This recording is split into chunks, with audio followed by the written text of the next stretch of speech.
all about getting out and learning what the outdoors is. If you're thinking, shall I buy a second-hand gun? Shall I buy a new gun? What's the difference? Think about what you're going to use it for.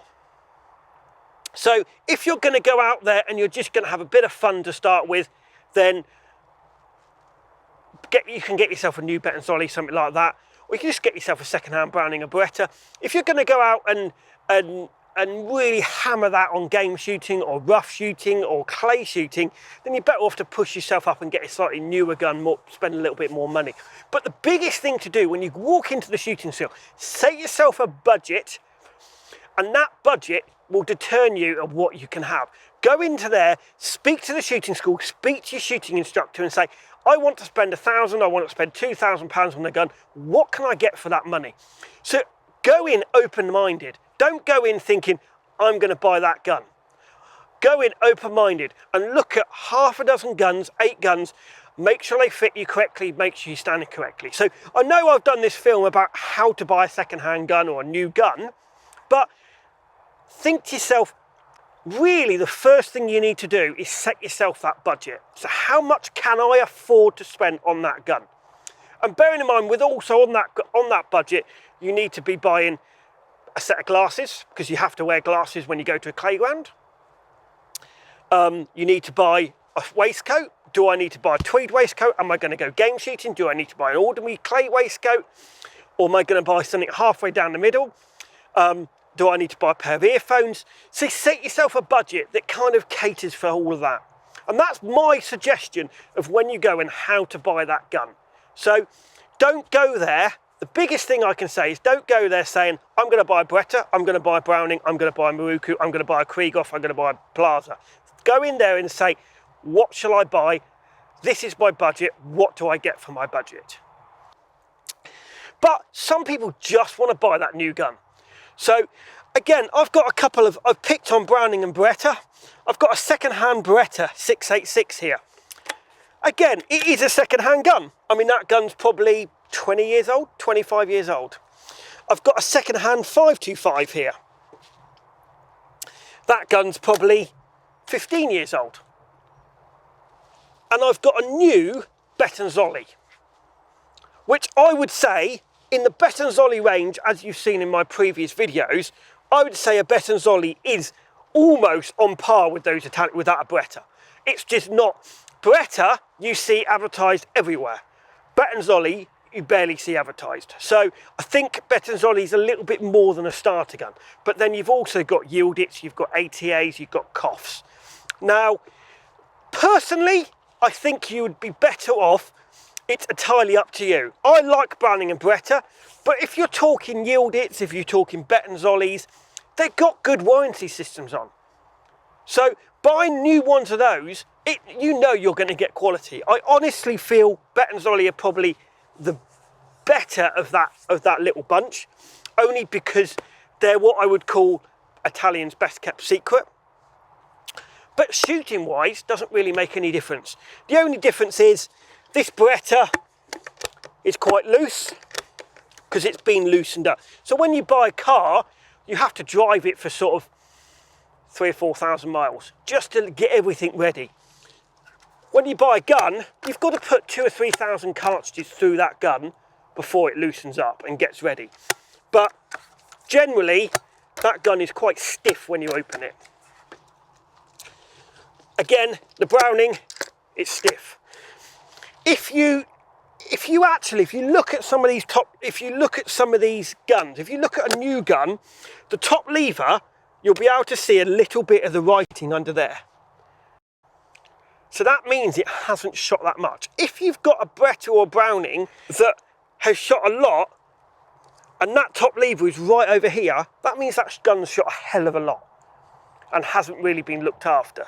So that is where one thing you can look at is if you see a little bit of number, if you look at the new guns, so you can see the name, that's a new gun and you can see it. So the top lever will come back. The more you shoot it, the more it comes back. And again, Beretta. So that's almost vertical. That's been used a bit, but that will hopefully, if it's a proper gun shooting school, they will look at that value and put that within the price. So that's one thing that you can look at. The other thing you can also look at is how tight it is. So if you take the fore end off and you do that, that's nice and tight. So if that's been shot a hell of a lot, the barrel sometimes comes away from the action. So it means it hasn't been serviced. So it just needs a service. So that's really, so if you do that with a new gun, so if you take the fore end off, everything's tight.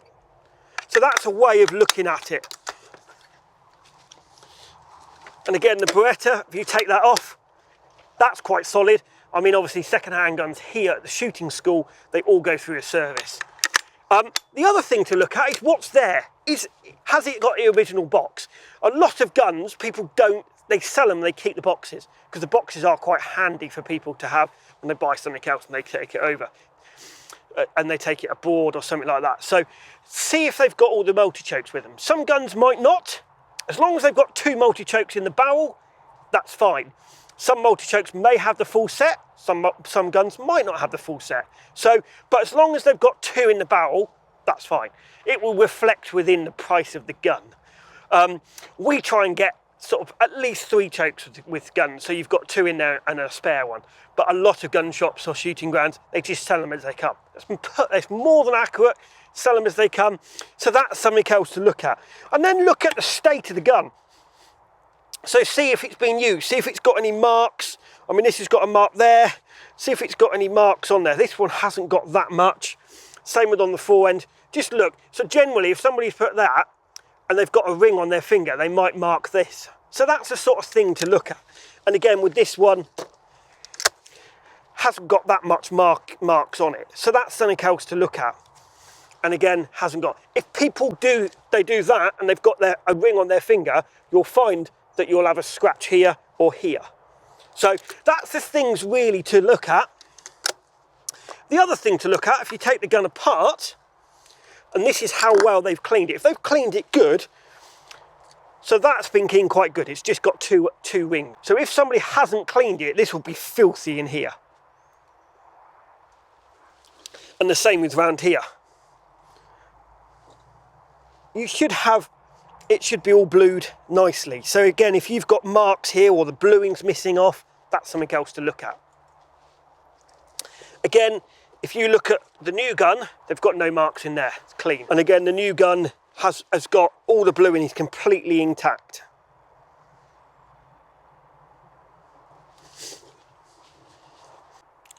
So again, a few more marks there. Again, you'll know if you get a second-hand gun and somebody hasn't looked after it and they haven't cleaned it, it will be rusty in there. It will have a lot of those rings will be big in there. It might even be rusty. Might even be rusty around here, around the barrels. So that's something else to look at is what about rust? What about bluing? What about how clean that gun is? A bit like buying a new car, buying your second-hand car. If you look at a second-hand car, you look at scratches, you look at what the upholstery is like. And that's what you're looking at when you're buying a second-hand gun. But don't forget not to rule out something like a new Bettonzolli, because a lot of people, they say, oh, I'm just going to go out and buy a second-hand gun because I'm going to go and spend £800–900 on a gun. There's a lot of good quality new guns out there now. So if you're the sort of people that like to buy new, if you go into a proper shooting school, they will give you time to spend and they will look at new guns, they will look at second-hand guns, they will look at all sorts of different guns. And that's really the way you want to go and get a gun. So I hope that helps. Don't forget to like and subscribe this channel.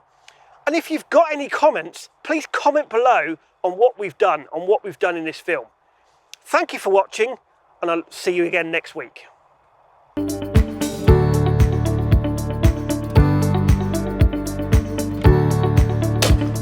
Please share to your friends and have a look at what other films we've done.